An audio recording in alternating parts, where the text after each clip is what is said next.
The next war which we are looking at, it may happen soon.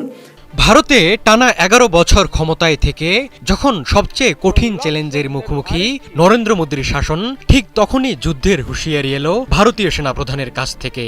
কিন্তু এ যুদ্ধ কাদের বিরুদ্ধে তা স্পষ্ট না হয় শুরু হয়েছে নানা জল্পনা কল্পনা।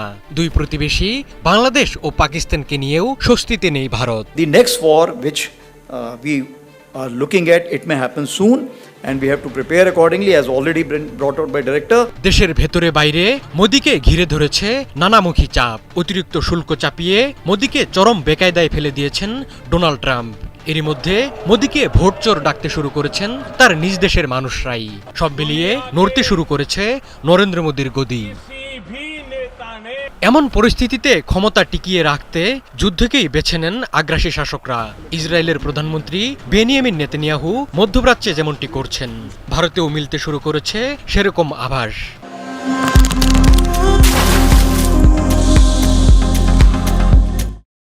সম্প্রতি ভারতের সেনাপ্রধান এক সতর্ক বার্তায় বলেছেন, শিগগিরই যুদ্ধ শুরু হতে পারে।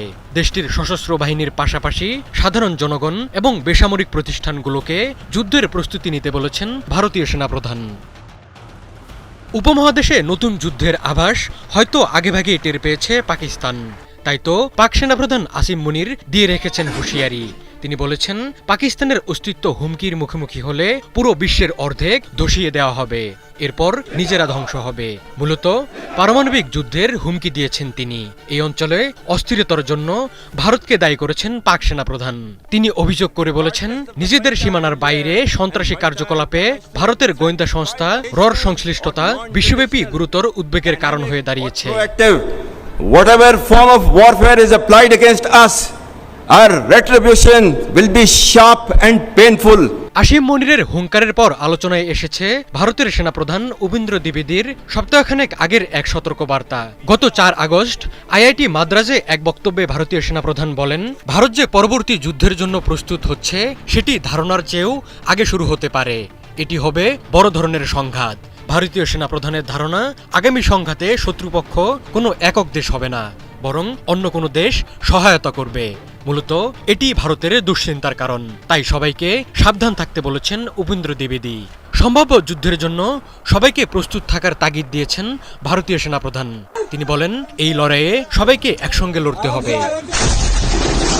সাম্প্রতিক চাপ সামলাতে আন্তর্জাতিক অঙ্গনে দৌড়ঝাঁপ শুরু করে দিয়েছেন নরেন্দ্র মোদী। মোদীর বিপদের দিনে হাত বাড়িয়ে দিয়েছেন তার বিশ্বস্ত বন্ধু ইসরায়েলের প্রধানমন্ত্রী বেনিয়ামিন নেতানিয়াহু। যুদ্ধ লাগিয়ে কিভাবে ক্ষমতা টিকিয়ে রাখতে হয় সে বিষয়ে বেশ পারদর্শী এই দখলদার।